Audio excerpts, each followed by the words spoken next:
Boa noite a todos. Boa noite. Que a paz do Divino Mestre se faça em nosso coração e que ela permaneça em nós. Vamos serenando a nossa mente, o nosso coração, deixando as nossas preocupações, as nossas angústias de lado, para estar aqui agora em mente e coração. E vamos rogando ao nosso Mestre Jesus amparo, que Ele nos envolva com muito amor nessa noite e que esse Evangelho, que o trabalho dessa noite possa chegar também aos nossos entes queridos, aos nossos familiares, aos nossos amigos, aos nossos parentes, aos nossos vizinhos e até aqueles que se dizem nossos desafetos, que todos possam aproveitar dos flúvios de energia benéfica desta noite. E com esse amor, com esse carinho, eu me apresento, alguns, não sei se tem gente nova, mas o meu nome é Célia, sou uma aprendiz do Evangelho e venho nessa noite falar com os senhores de todo o meu coração e de todo o meu entendimento, de toda a minha compreensão sobre o Evangelho de Jesus e sobre a proposta da doutrina espírita. Quero rogar aos senhores hoje amor. Eu trouxe um coraçãozinho amarelo com uma boa palavra para os senhores, para que nessa noite a gente possa nos envolver do amor de Jesus, nos envolver em paz, em luz. E eu preciso da emanação de amor de todos os senhores para falar sobre o assunto frágil e delicado. Nós estamos no Setembro Amarelo, que é a prevenção contra o suicídio, e o nosso tema da noite é a prevenção contra o suicídio. Precisamos de toda essa emanação de amor para que chegue até os nossos irmãos que passam por esse pensamento, algum, entre nós, que esteja com essa tristeza infinita dentro do coração, possa se sentir acolhido. Os espíritos, nossos irmãos que desencarnaram nesse triste episódio, que também, se porventura estiverem presentes, também possam ser acolhidos, que possam ter o conforto e o consolo nesses momentos de palestra. Nós rogamos ao Divino Mestre amigo que nos oriente nas palavras, que possamos tocar o coração e o entendimento. Nós não temos a proposta de fazer nenhum estudo sobre o suicídio, porque não somos especialistas, até porque falamos dentro da doutrina de um assunto, como medir a dor do nosso semelhante, como medir o sentimento que passa dentro do coração daquele que tira a sua própria vida, ou que tenta tirar a sua própria vida, ou que pensa em tirar a sua própria vida. A doutrina nos explica que o suicídio vem pelo espírito porque ele não consegue lidar com as emoções e os sentimentos que carrega dentro de si. Por isso nós estamos sempre dizendo, e o Mestre Jesus já nos dizia, instruí-vos. Nós precisamos nos esclarecer para nos fortalecer. O entendimento e a compreensão nos tornam mais fortes. E é isso que a gente propõe nessa noite. Falar um pouco sobre a prevenção sobre o suicídio, para que a gente volte para casa e reflita o que eu posso fazer, prestar atenção nos sinais, me fortalecer se porventura eu me encontro nesse momento de tristeza. Nós estamos passando por um momento de muita depressão, de muita angústia, de tristezas, e a gente vai tentar falar sobre isso nessa noite. Eu fiz uma proposta de que todas as palestras eu vou trazer um livro e vou apresentar nas palestras onde eu faço, para divulgar a leitura, para cultivar o hábito de ler, porque é um bom amigo, é companhia, é esclarecedor, e nós temos muitos livros, muitos autores bons dentro da nossa doutrina dos Espíritos. E hoje eu trouxe o livro do assunto que eu vou falar, do Dr. Alírio Cerqueira César, e ele é um médico biólogo, mas é um estudioso e orador da doutrina dos Espíritos, e esse livro é um livro muito bom. Particularmente já li, não é sobre ele que eu vou falar, mas a postura e o pensamento dele é muito boa. Então eu quero apresentar para os senhores hoje Alírio de Cerqueira Filho, Suicídio, Falsa Solução.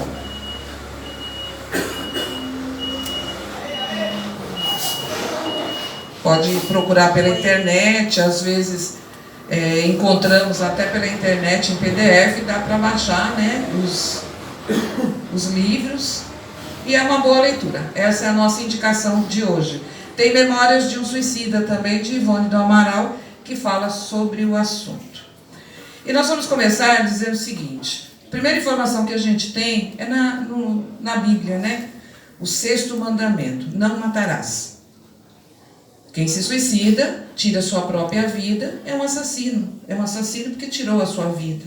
E tira também a vida dos seus familiares, porque principalmente mãe, né? Qual mãe, pai, a família vive num sofrimento depois que acontece esse episódio. Então, aquele que comete e tira a sua própria vida, acaba com a possibilidade da reencarnação, da possibilidade da vida. E a doutrina dos Espíritos vem nos dizer no capítulo 5, Bem-aventurados aflitos, fala sobre o tema suicídio e loucura.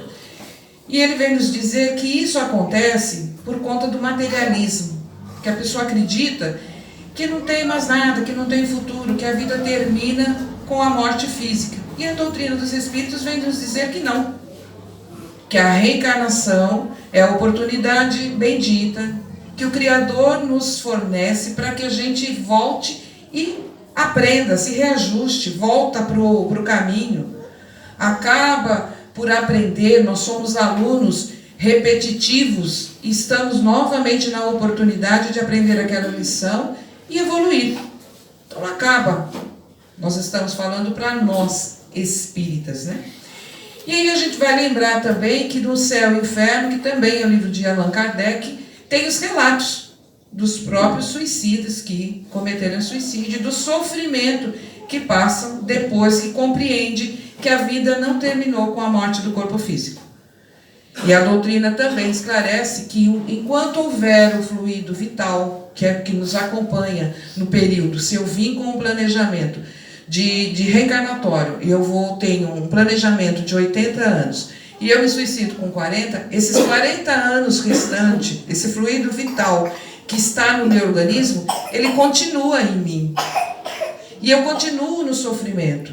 Não porque Deus é cruel, mas porque eu fico em perturbação. E para que a gente entenda melhor, é a mesma coisa que a gente ir lá na rua e pegar um dos nossos irmãos que estão em situação de rua, que estão enlouquecidos muitas vezes pelas drogas ou pela loucura mesmo, e levar para dentro de casa, dar lá um banho, dar alimento, dar uma roupa nova e acreditar que a gente curou essa pessoa. Ela pode até se alimentar, ela pode até tomar o banho, colocar a sua roupa, mas fatalmente ela vai voltar para a rua. E fatalmente ela não vai compreender a minha ajuda, o que eu estou estendendo a mão para ela. Ela não vai aceitar essa ajuda, porque ela está em perturbação. Assim também acontece com o suicida. Ele acaba ficando no sofrimento do ato que ele cometeu. E quando acontece da reencarnação desse suicida, quando vai chegando na mesma faixa etária, vai acontecendo dele sentir essa mesma vontade de tirar sua vida. Aquela angústia, aquela depressão, aquele mal-estar.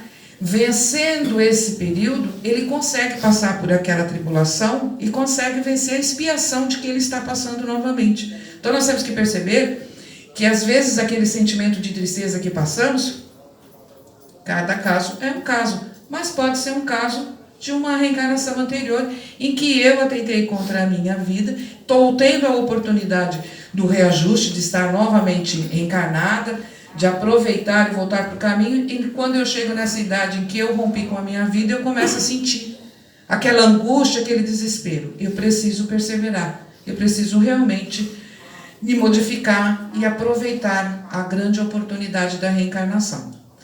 E o livro dos Espíritos, da questão 943 a 957, trata também do assunto do suicídio. Eu gosto sempre de trazer e de dizer, porque a pessoa pode chegar em casa e ir lá estudar, verificar com mais tranquilidade, porque a gente tem minutos, não pode ser, tem que ser compacto. Não posso também cansar os senhores, né, com uma aula, e eu acredito que aquele que tiver maior interesse vai atrás do assunto, para poder, dentro da nossa doutrina dos Espíritos, saber o que foi que Kardec perguntou aos Espíritos. Mas na questão 944, ele pergunta aos Espíritos, pode o homem terminar com a sua vida? E os Espíritos são claros, não. Só quem pode determinar é Deus, Pai Criador. Então nós temos que transgredir as leis de Deus, romper com o nosso compromisso reencarnatório. Nós que abraçamos a doutrina dos Espíritos, temos que compreender que é uma transgressão das leis divinas. Mas nós não estamos aqui hoje para condenar, para julgar, como eu disse no começo. Cada um sabe a dor e a delícia de ser como é. Não me cabe julgar a dor e o sentimento do outro e dizer se ele sofre menos ou mais do que eu. Por que é que a família Silvia sofre menos que a família Oliveira? Ou por que é que o João sofre menos do que a Célia? Nós temos que compreender e respeitar o limite do outro. Mas eu estou prestando atenção nos sinais? O que está acontecendo com a nossa psicosfera do nosso planeta Terra, que na atualidade passamos por tanto pessimismo? E aí a gente tira a seguinte reflexão. Cada um de nós tem uma sombra. Essa sombra é a soma das nossas negatividades.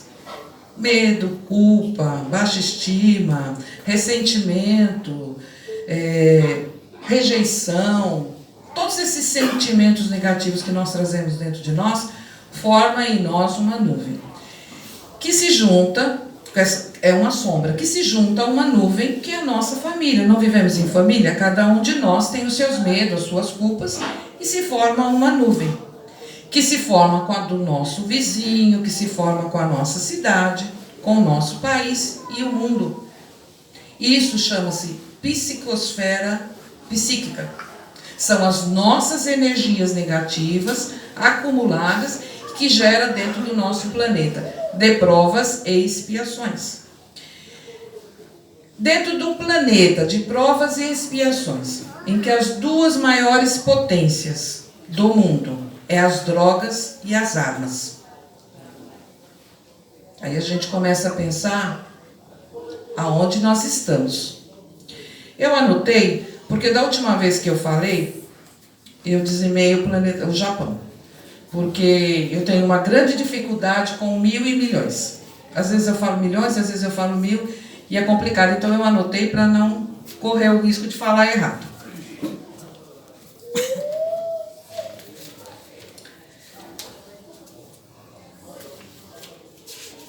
A cada minuto inicia-se uma guerra pela ganância e o poder e egoísmo. Poder político, poder financeiro. A cada minuto, em algum lugar, acontece uma guerra. Nós estamos vendo os civis, né? Pessoas como nós, que largam seu país, saem do seu país, acabam morrendo pelo caminho, de fome, pelo cansaço, não são aceitos pelos outros países, estão perdidos no mundo em busca de acolhimento. Por ano, acontece cerca de mais ou menos 70 ou 80 milhões de abortos no mundo. 23 milhões desses abortos são seletivos, são de mulheres. Na Ásia, eles fazem o aborto seletivo. Se for mulher, eles matam. Não deixam nascer. 70 ou 80 milhões de abortos por ano. Essa pesquisa está no Exame, abril de 9 de 2019, recentíssima. 800 mil pessoas cometem suicídio por ano. É um a cada 40 segundos. 30 milhões estão com depressão. O que é depressão? É a tristeza profunda, falta de apetite, baixa autoestima, falta de ânimo. E combinam esses sintomas entre si e acabam no suicídio.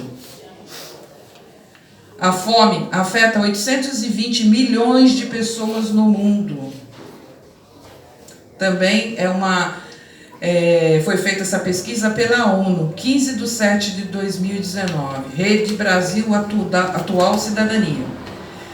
24 milhões morrem de fome por dia, 24 mil morrem de fome por dia, 9 milhões ao ano, 8 milhões de crianças morrem de fome por ano. A psicosfera do nosso ambiente emocional, vibratório, atua sobre a psicosfera material? Sim. A material seria os tsunamis, os terremotos, furacões, os tufões. A energia material, a energia psicosfera do ambiente atinge sim. E acontece também do homem levar, muitas vezes pela ganância, pelo poder, como aconteceu em Brumadinho, em outras cidades de Minas Gerais, de acontecer esses desastres provocados pelo homem, não é naturais, é provocados pelo homem. Isso é a psicosfera material, que uma influi na outra. Dá para perceber que nós vivemos num planeta de provas e expiações, num planeta difícil. Aqui ninguém é missionário, aqui ninguém veio para provas, nós estamos em expiação. Mas o que nos leva a entristecer?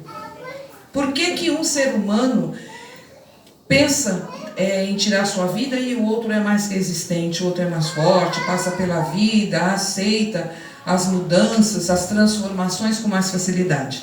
Porque nós somos espíritos iguais para Deus, mas diferentes pelas suas experiências.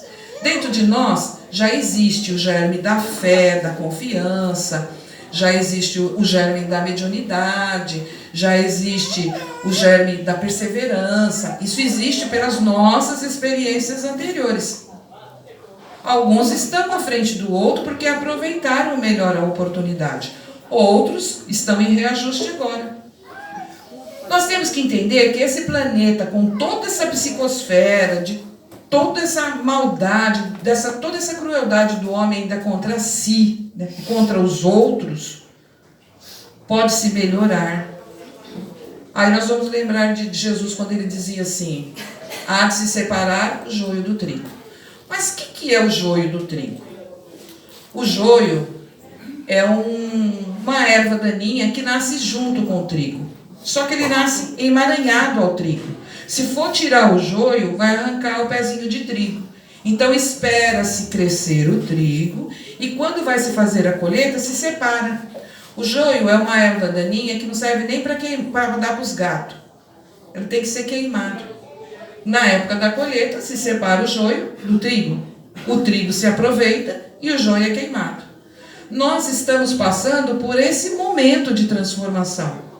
E toda transformação é necessária, ela é benéfica, ela melhora o ser humano. É através do sofrimento que nós vamos procurar o bem, vamos atrás de melhorar alguma coisa em nós, porque não aguentamos mais sofrer. Vamos em busca de ajuda.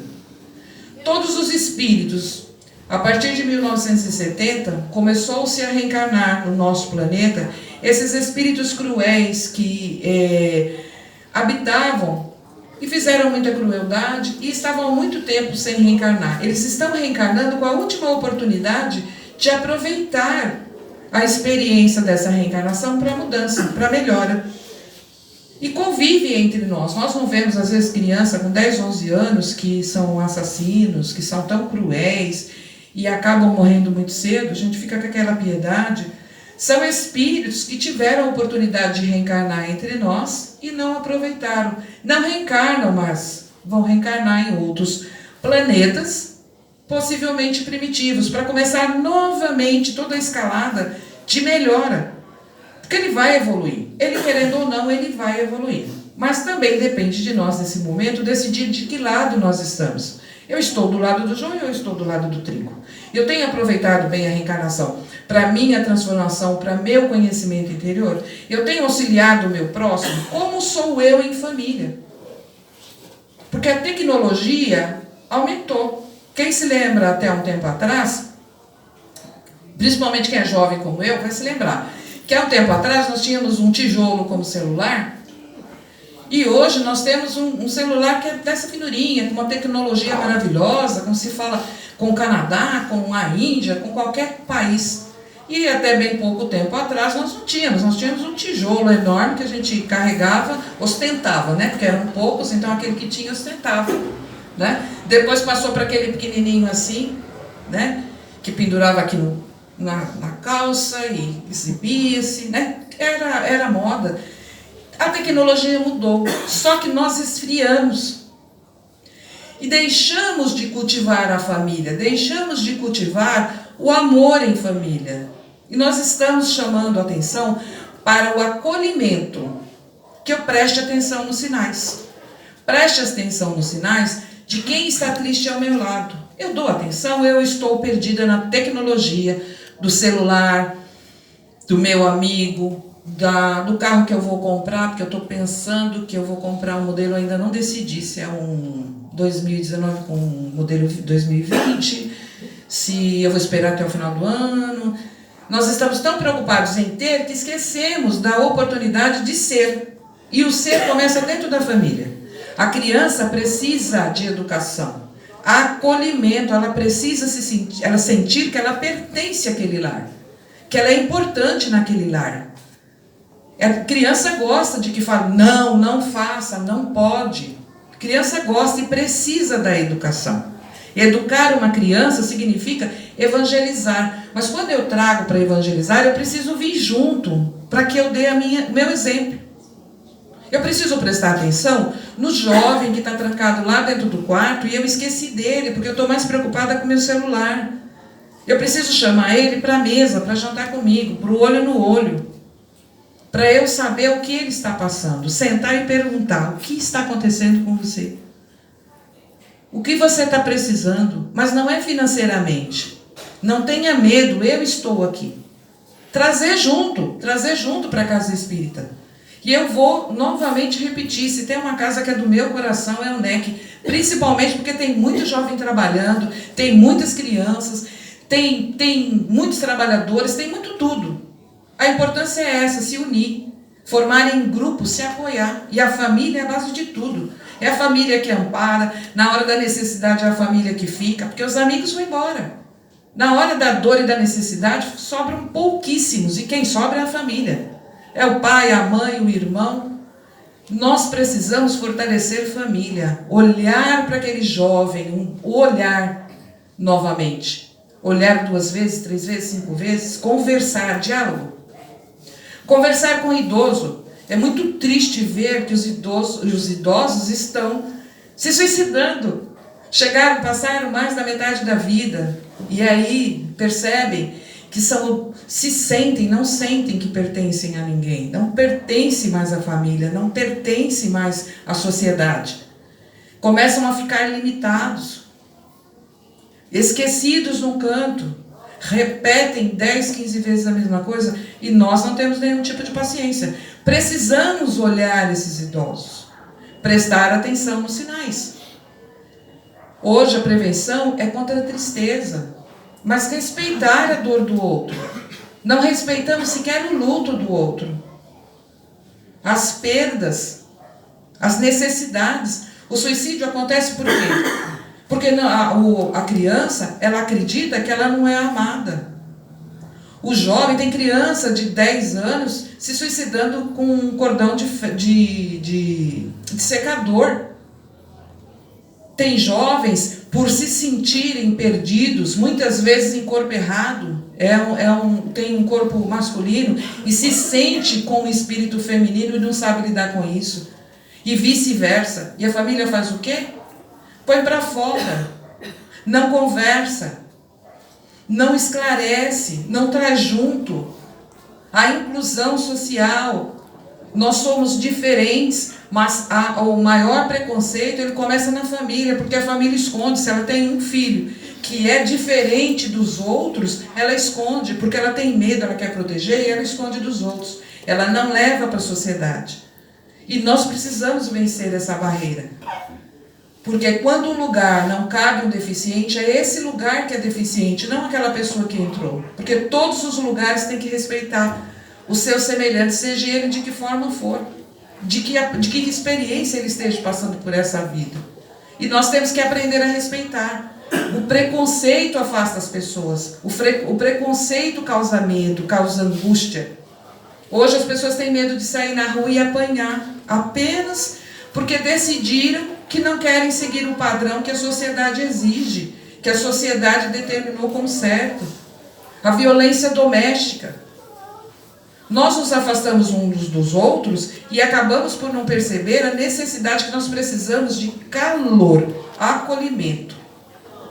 Seja luz na vida do seu semelhante, seja luz na vida do seu filho, seja luz na vida da sua esposa, do seu marido.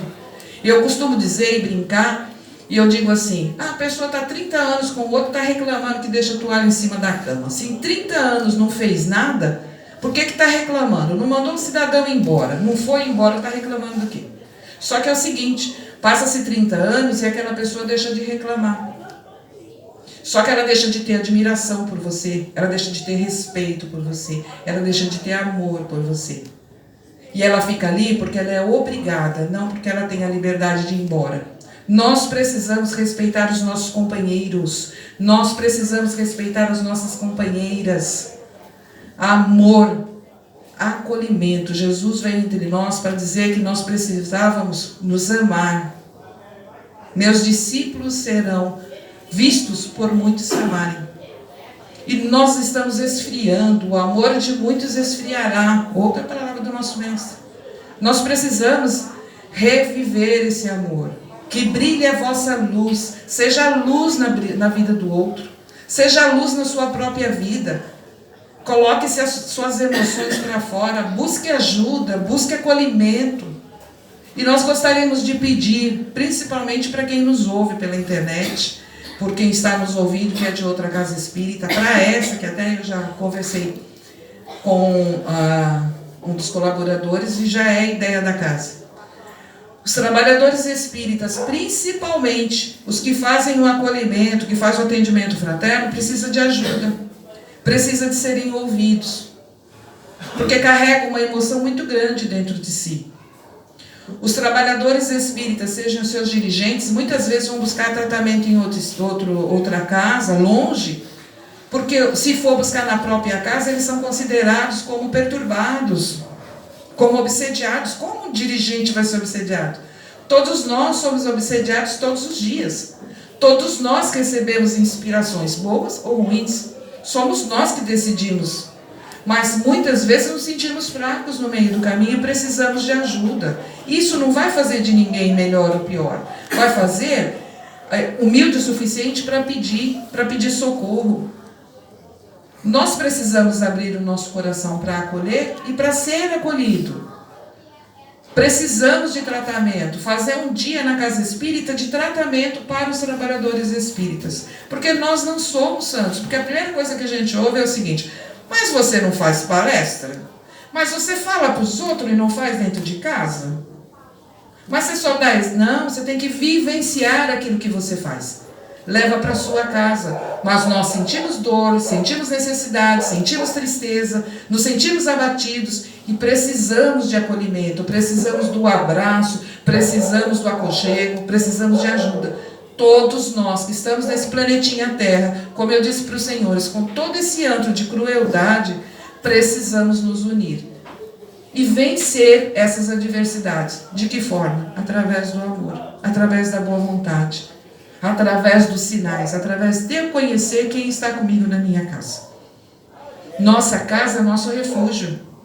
Quem mora com a gente tem que ter o melhor, a melhor xícara, o melhor alimento, o melhor bolo, o melhor chá.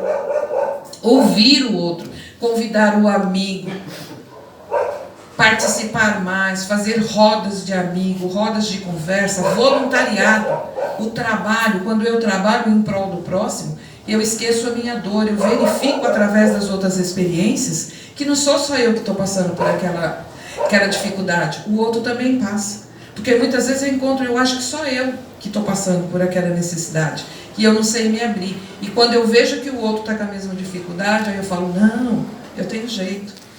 Porque o suicida não quer morrer, ele quer matar a dor que existe dentro dele. Ele precisa de ajuda, ele precisa de acolhimento. E muitas vezes pode ser evitado esse suicídio. Ele começa a dar sinais. Nós é que não percebemos. Aqueles que aconteceram, não tem que se culpar. Mas nós que já estamos sendo alertados, precisamos prestar atenção nos sinais. Em vez de ficar esperando a oportunidade, diga: eu te amo. Eu preciso de você. Você é muito importante para mim. Nada é impossível. Porque quando a gente fala, posso te ouvir? Dê a oportunidade do outro falar. Porque geralmente a gente quer falar, mas não quer ouvir. Ouça o que o outro tem a dizer. Não faça, no calor da emoção, uma discussão. Cale-se.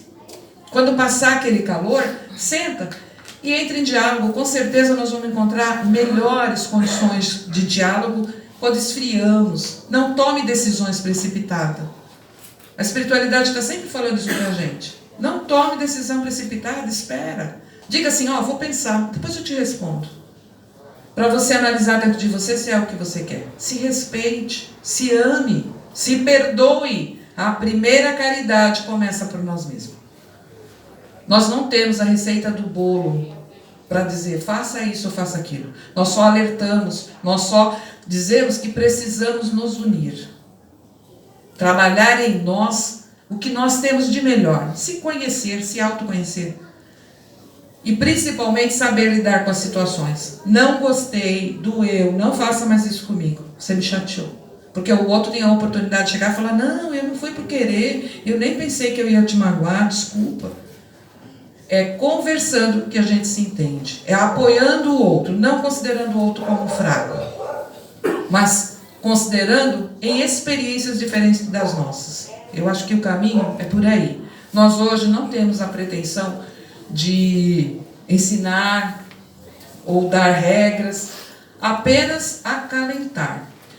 Eu anotei no Livro dos Espíritos, na questão 784, pergunta Kardec aos Espíritos: bastante grande é a perversidade do homem.